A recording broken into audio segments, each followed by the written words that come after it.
Welcome to another episode of Tuesday 2, where we share two things happening across the Hope Walks network, and we continue our trip around the world. And today we're going to dive into Ethiopia, and I have with me here in the U.S. for the first time Endashawu Abera, who is our Ethiopia Hope Walks Program Manager. And I just want to ask you, Endashawu, a little bit about your country. So tell us where Ethiopia is located.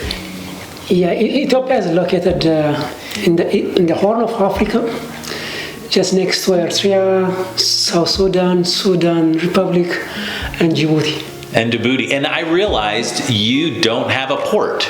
You are landlocked. Yeah, we are the most populous landlocked country. Okay, and so most populous. How many people live in Ethiopia? Around 115 million. 115 million in comparison to us, about 300 million. Mm-hmm. And so if we go to Ethiopia, what are some things or sites we would go see, or what do you have there? Yeah, you can go Aksum, Lalibela, but Aksum, we believe that, the Ark of Covenant is located in Aksum St. Mary Church. So the Ark of the Covenant that we read about in the Old Testament is in Aksum, Ethiopia. Definitely. Definitely. Yeah. Can I go see it? Sure, you can go and see it, you can visit it. But I can see the church. They won't let me in. Yeah, it's some protected area. It's a protected area, but in this church, and we've been there together, like there's a church in Aksum, and they've got a guy out front who won't let you in, but the Ark of the Covenant is there. That's really cool, and I think we need a little Raiders of the Lost Ark Hope Walks edition to go down and try and see it. But you also have amazing stone-carved churches. Yeah, that's located in the Lalibela. So we do have, I think, many rock-hewn church in that Lalibela. Yeah, and so they've actually carved these churches out, and those you can actually go in, which is really amazing. Yeah. So amazing. Yeah, and so so food, we were talking a little bit about your food. So we know Ethiopia has amazing coffee, and so that's one of the things you bring back. Yeah. And what else is Ethiopia known for in food? Yeah, we do have the three things, so we call the trios. So the first one is, injera. Okay. It's a kind of large rounded pancake. Okay. Made of teff. So teff is it is only located in Ethiopia. So, and the second one is coffee. Okay. And most importantly is, raw meat. Raw meat. Yes. So these three things: coffee, injera, and eating raw meat. Yeah, we are very acquainted. And you call that a trio? Yeah. I don't know if I've ever heard that. The trio. And truly, and you'll see on the screen, a pile of raw meat, and they eat it. We're gonna have you over for burgers tonight, but they will be cooked. They won't be raw. So, but that. Yes. That's right. Yeah. And so, okay, we're here about Clubfoot. So you have 115 million people. How many kids are born with Clubfoot then every year in Ethiopia? More than 4,500. 4,500 kids. Sure, yes. And right now this year we'll treat about 2,500 of those, which is absolutely incredible. Certainly the largest program for Hope Walks and the number of kids we treat. But to serve 2,500 kids with Clubfoot every single year, how many clinics do we partner with? 56 partners clinics we do have now. 56 partner clinics all over the country. And then how many staff then? You have our largest team. How many people does that take to manage all this? We do have 18 coordinating staffs located in Addis, but we do have also about 17 volunteer parent advisors working on the ground. Okay, and then 70 volunteer parent advisors all over the country in each one of these clinics. Sure.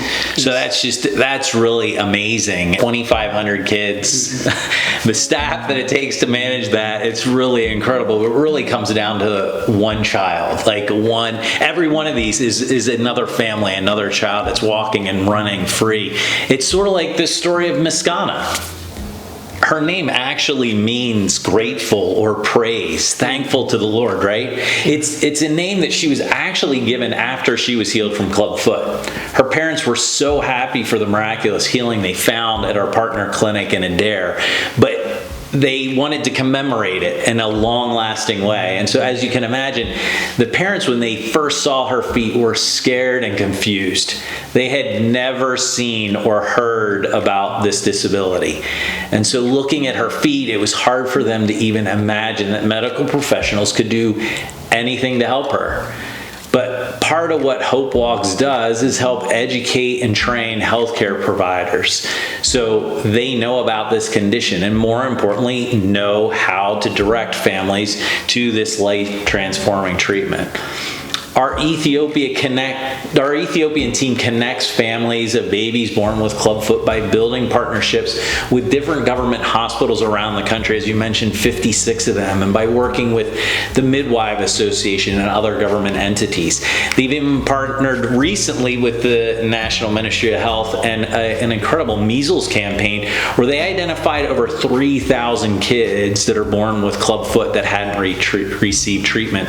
And Misganas' family, thankfully, was not one of those that was late presenting, but she came early, and she's now wearing braces. At night, she's starting to run around and bring joy to her family, and she's truly living up to the meaning of her name of praise.